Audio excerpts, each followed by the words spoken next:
Top 5 shadows for empaths, highly sensitives, and other gifted helpers. Are you the kind of person that constantly self-sabotages?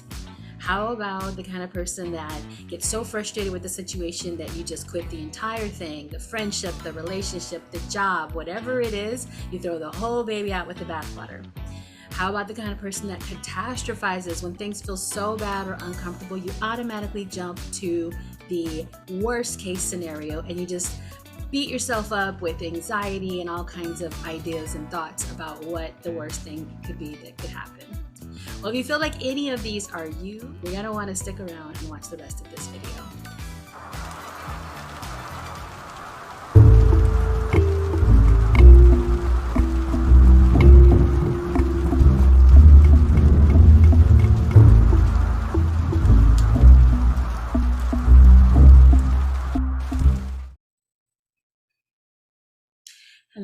Hello, and welcome back to my channel. If this is your first time joining me, then welcome. Thank you so much for taking the time out to check my video out and to hang out with me for a little bit. If you don't know who I am Wyzdom DVine. That is my healer name. And I am a shamanic healer. My shamanic name is Heals the Mother. I am a certified shamanic healer. I'm certified as a Reiki master teacher as well. I am ordained a spiritual minister.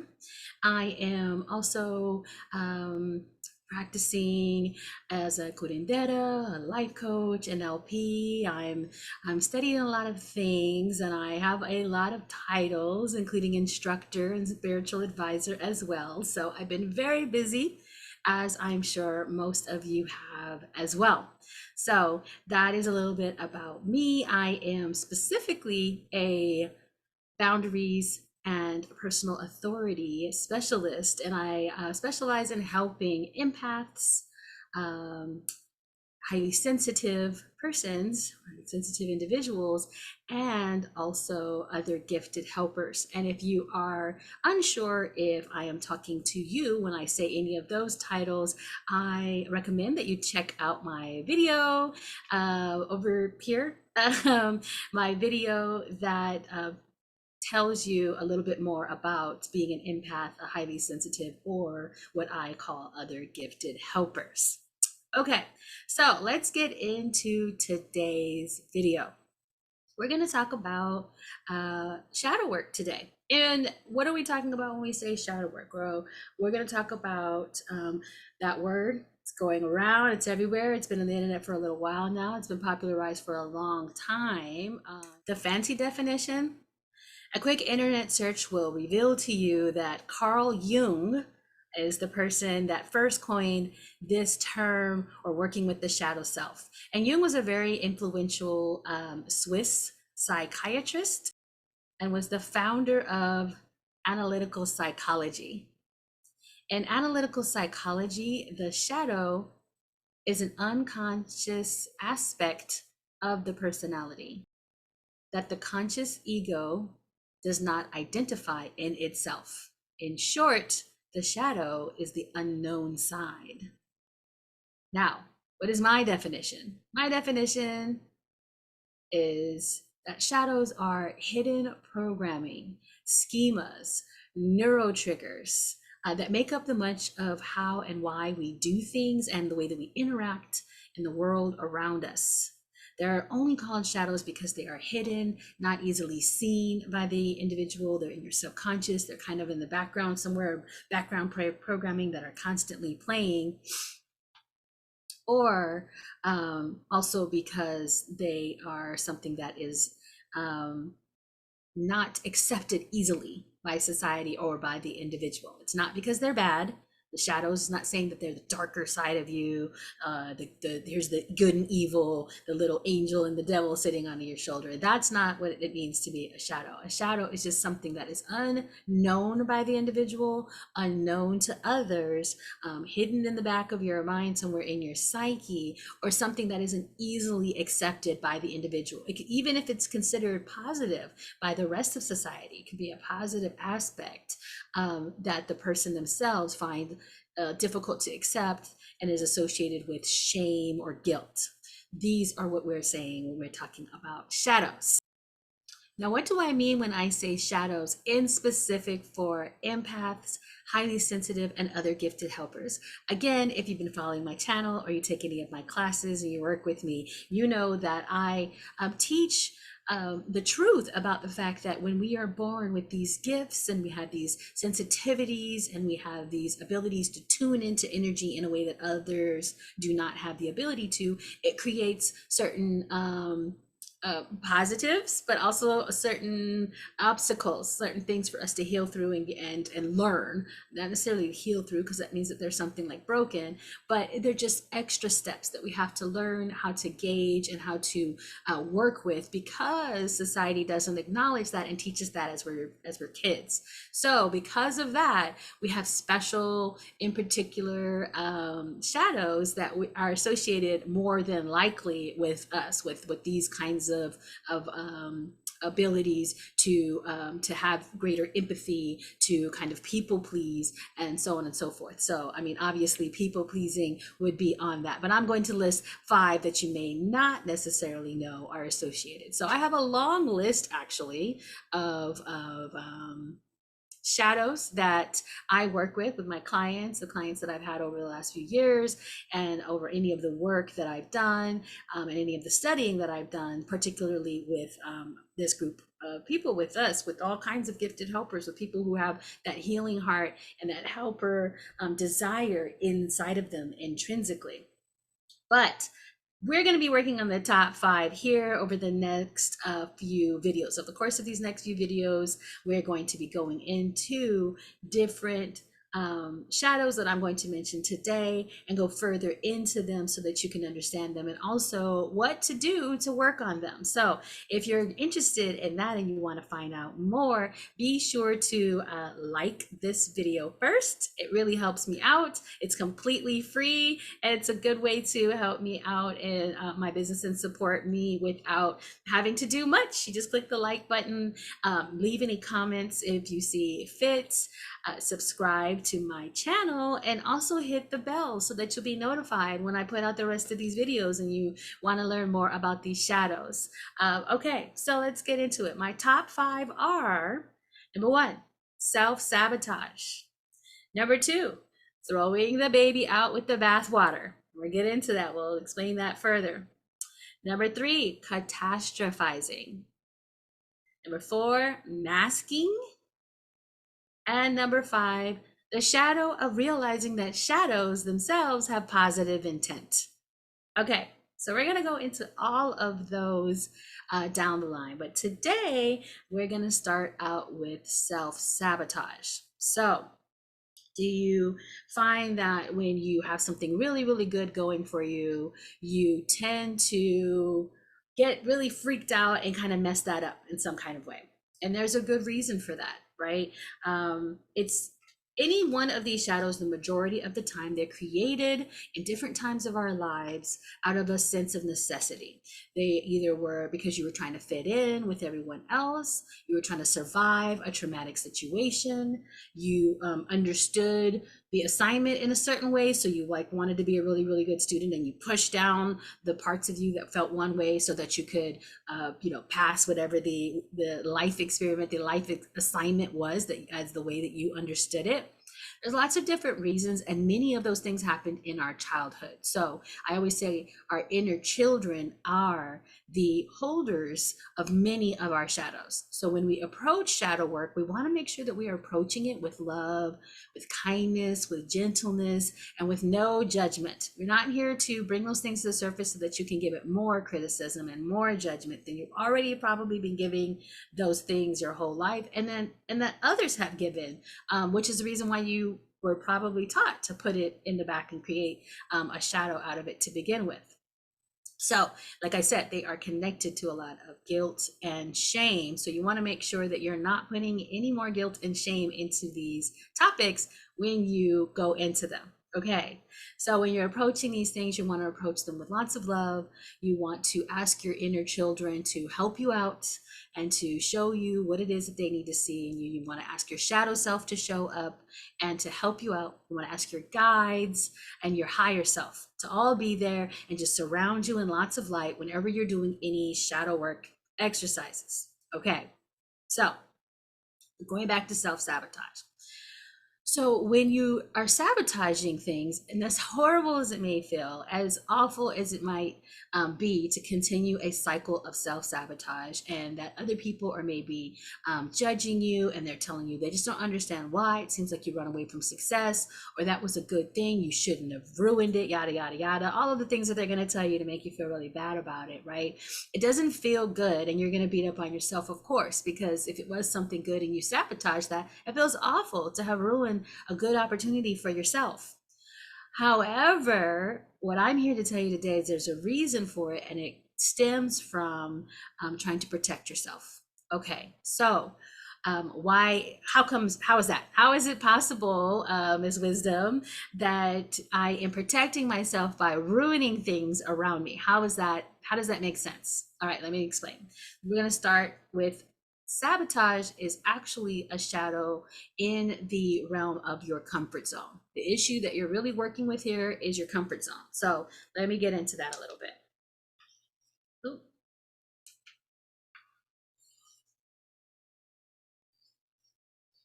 All right, so let's imagine this circle here is your comfort zone.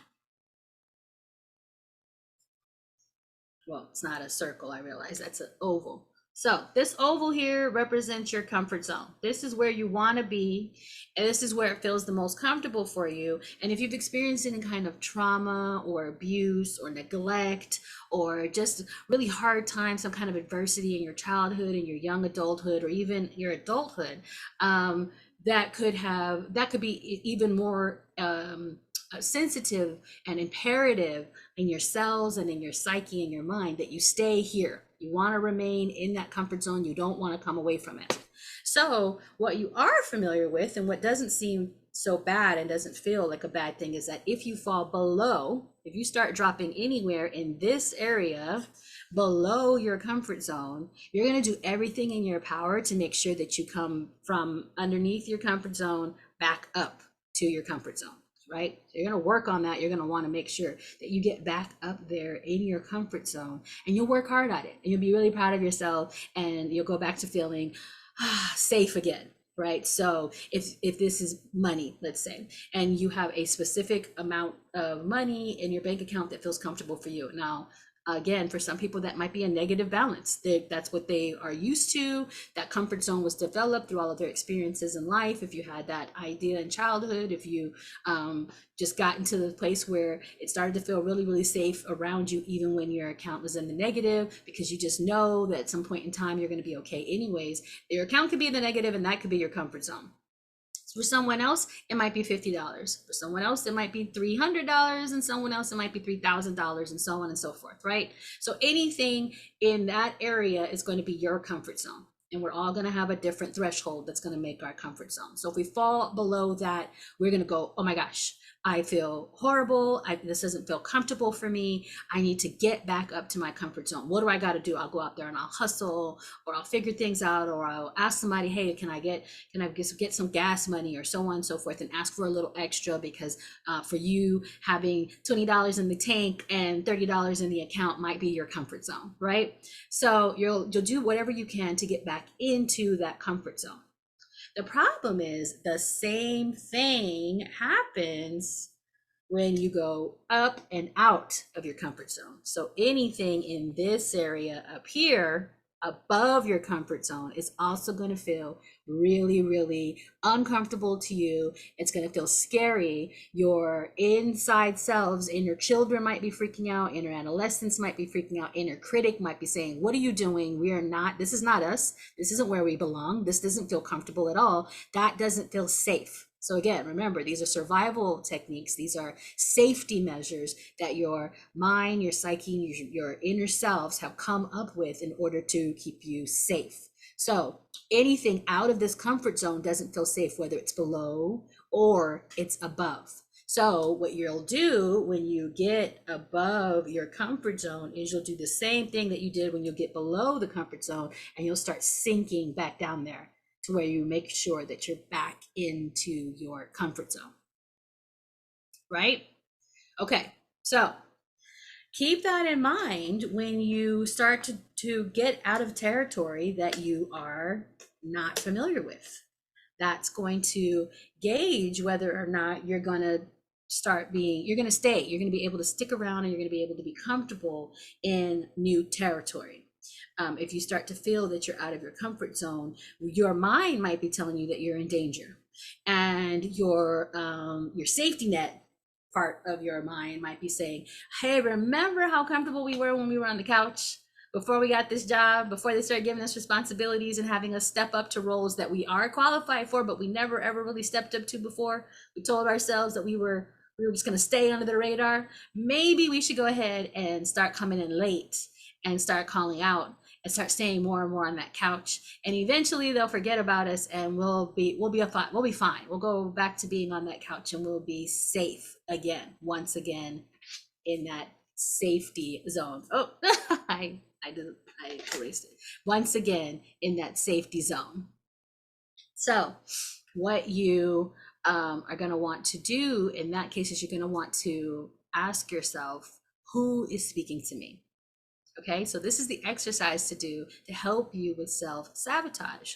When you start to get a feeling towards doing one thing or another, you have this decision to make because of your comfort zone. When you realize that that's what this is taking me into or out of a comfort zone, what you will need to start doing is getting really, really comfortable with two different voices that are going to be speaking inside of you. And that's the voice of fear or the voice of your intuition. So building up on your intuition, and there's lots of exercises that I do with my clients, and there's ways that we can work with each other one-on-one, as well as in my programs to help you. But for the sake of this video, we're going to just practice asking the self a question and going into ourselves, into meditative state, and asking, who is speaking to me? Now, if you're lucky, the voice will own up to itself right now. You realize right away, oh, that's fear. That's fear. And I know exactly who's speaking to me. More than likely, though, what's going to happen is that you're not going to know exactly who this voice is, where it's coming from inside of you. It's going to feel the same. Because for many, many years, more than likely, you've been reacting out of fear. You've been reacting out of fear of punishment, out of fear of abandonment, depending on what your style is, what your fight or flight trauma response is, whatever it is that you went through in childhood, and whatever the experiences of trauma or abuse you've had, you're going to have different things that trigger this sense of fear in you that's going to make you feel like you have to act. You have to do something for that, because anything outside of that is going to feel too scary, and you're going to want to jump back down into your comfort zone. So instead, what you'll have to do is you'll start to pay attention to the different ways that they feel. Try starting off with the exercise of thinking of something that makes you feel really, really good and excited, right? Is there a place that you want to go to? Is there an amusement park that you really like to visit? Is there a favorite food that you're just a foodie and it makes you feel really, really excited when you think about that food, that you just can't wait to eat it again? Is there a something that you have coming up, an event? Is it Christmas? Is there something for you that just feels really, really exciting when you think about it, and it gives you a little bit of anxiety, but in a good way? It gives you that anticipation that you just can't wait to get to that moment. Feel that feeling in your body. Think about it and imagine it. And even if it's like a trip somewhere, imagine all the things you'd have to do to get to it. Yeah, I'd have to be around a bunch of people and stuck on a plane for a few hours, and I have to pack my bags, and I have to know what to pack and make sure I don't forget anything, and go through all my checklist and get the kids together. You got kids, shout out if you have kids at home, by the way, or if you have grown kids. I have a 23-year-old, so I'm a mom of a 23-year-old, and he's my only my only one. But if you have smaller kids at home, I remember what that was like. I always say to my son that for him, it was like having more than one child anyway. So I remember all the bags and all the things and packing all the things on the plane to make sure that he was very, very comfortable and had plenty to do and had the snacks and had the things he liked. And he's on the autism spectrum, so had to be particular things for him to do and for him to eat. So that was a lot of fun. That was anticipating us how much fun we were going to have once we got there. Once we got to the place, it was going to be like so much fun. And even then, it was still going to be a little bit of a challenge, but it was going to be worth that challenge. Right? And so that's what it feels like to go above and out of your comfort zone. You know that you're going to have things that are going to feel uncomfortable, that are going to pose a little bit of obstacles for you, but the outcome is going to be it's going to be worth it. Right? Okay. Now, on the opposite side of that, take something that gives you a fear and a dread. There's no real good outcome coming out of it whatsoever. You just can't stand it, and you avoid it if you can, because it's just not something you like to do. And I'm not talking about something that you have to do, because like going to the bank or something is a errand that you have to run, and it does have a good benefit afterwards. I'm just talking about something like, if you don't like spiders, being in a room full of spiders is not something that you ever have to do, or that you're ever going to want to do, that you're going to sign up and just, oh, let me just get it over with, right? I mean, unless you have to go and clean out like your attic or something and it's full of spiders. But even then, you can call an exterminator, you can call someone else to do that for you if possible. So this isn't a life thing where you have to do it. But imagine it. Imagine that you're in a room full of that thing that you fear, as something that you would not normally have to go through, and it's just giving you this sense of dread, and you just know that there's just no good gonna come out of that. If you can avoid it at all, you will. Okay, so that's more what fear feels like in your body. Notice the two differences and get very acquainted and familiar with the two different feelings in your body, so that you know the difference between an anxiety from something you want versus an anxiety from something that you don't want and is not beneficial to you in any way. Okay, so that's number one. Number two, find out whether you are trying to minimize risks. So you are seeing that there's a risk in it, and so the voice is telling you to get away from this, to quit the job, to turn down the opportunity, to end the relationship, whatever, because there's too many risks involved, because that's fear. Fear is going to avoid risks at all costs, even if it costs you something that might benefit you. Okay, so regardless of the benefits, fear will avoid risks at all costs. And on the other hand, your intuition will always lead you towards something that's going to benefit you, towards your highest potential, towards the benefits in life, regardless of the risks. Okay? So those are the difference there. If you feel that you're avoiding something because it's too risky, because of the risks that you have to go through, they just feel too scary. If I do this opportunity, I'm going to risk coming out of my shell. I'm going to risk being seen and being vulnerable. I'm going to risk somebody telling me I did the job wrong. I'm going to risk being criticized by my peers or my superiors at work, right? So these are things that are risky and they feel scary, and they will have us go back into our shell, and we won't be able to overcome that. Versus intuition telling you this is not beneficial, right? So my homegirl is leaving the bar with some guys that she just met, and she's asking me to go with her, and I really kind of feel like I don't want to go with her, but I'm wondering, am I being a punk? am I being intuitive? Right? Am I listening to my fear, or am I listening to my intuition? So you want to ask yourself that, is this feeling that I have in me, and even though there might be a fear there, but what is it trying to get me away from? Is it trying to get me away from risks that are going to benefit me in the end? or is it trying to pull me away from something that's just not beneficial? And more than likely in that case, it's probably not beneficial for you to get in the car with strangers after you and your homegirl have been drinking with some guys who have also just been drinking. And that's not a case for every single situation, right? That's just me giving an example. So play around with figuring out whether or not you're avoiding risks. So that's two things we're going to do now. Number one, we're going to ask who is speaking to me, and listen to our body and go in meditative state and see if we can kind of get an answer. Number two, we're going to start playing around with the ideas in our body, trying to figure out which one feels like which in our body so that we get really acquainted with that. And number three, we're going to start seeing whether or not we're minimizing risks, or if we are just noticing that there's just no benefit in that for us whatsoever. The next thing that you will want to take note of is, does it feel like a pull or a push?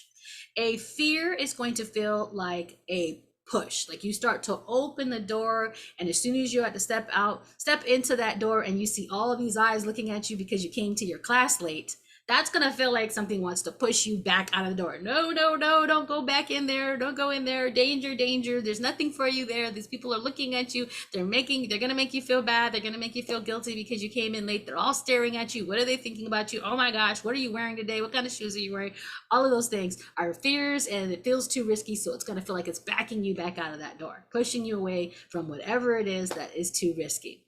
Where your intuition is going to feel more like a pull, like a drawing you towards something. Man, I really want to do this, but I've never done it before. Oh my gosh, it just feels so scary. It feels like it's too risky because I'm going to be seen, or I've never had that much money before. Oh my gosh, what is it going to feel like to get paid that much for my work? That's going to put me in a certain tax bracket. Oh my gosh, what does it feel like to be in that tax bracket? Do I even know how to do taxes? I can't own my own business. I can't do my own budget, right? So those risky things, but it feels like you really want to do it. You feel this draw towards, you just feel this magnetic pull going towards it. Okay, so that is another way that you can tell whether or not you're feeling through fear or through your intuition. Okay, so that's it for me today. Again, I am Wyzdom DVine, and today we went over our self-sabotage shadows. Let me know if you guys ever experienced self-sabotage, and what's a time that you felt like you were self-sabotaging. Leave that down in the comments. I'd love to hear from you. And once again, if you don't mind, if you actually benefited from this video, hit the like button, share it with somebody else that you know might be able to benefit from this content. Subscribe to my channel and hit the bell so that you'll be notified every time I put out a new video. As of right now, I've been doing that weekly, so I'm going to try and keep that up and have a weekly subject. So next time we'll be going over our shadow number 2, which is throwing the baby out with the bathwater. That is all for me today. Thank you so much. If you also want to get more content from me and you don't want to wait until you hear from me again on YouTube, you can sign up for my email list, which I will put the link down below. If you do that, you will get a free gift from me, which is 25 manifestation tips for empaths, highly sensitives, and other gifted helpers. So again, these are going to be tips that are going to really help us. In particular, we kind of self-sabotage. We sabotage that manifestation process because we feel too much guilt, or we feel too much risk, or we feel too much shame around even asking for things. So there's going to be 25 tips that are going to help you out if you find that you have a difficult time manifesting because of these because of this empathy, or these people pleasing, or that you're taught that money is evil, things like that. So if you sign up for my email list, and you'll get my newsletter if you do that, but you'll get a free gift from me right away as soon as you sign up. And so that link is going to be down below. And if you want to see me even before then you can follow me on social media. I'm on Facebook, and I am also on Instagram, and I would love to see you there. Okay, so that's it, and I will see you guys next week. Thank you so much for stopping by. Wyzdom out.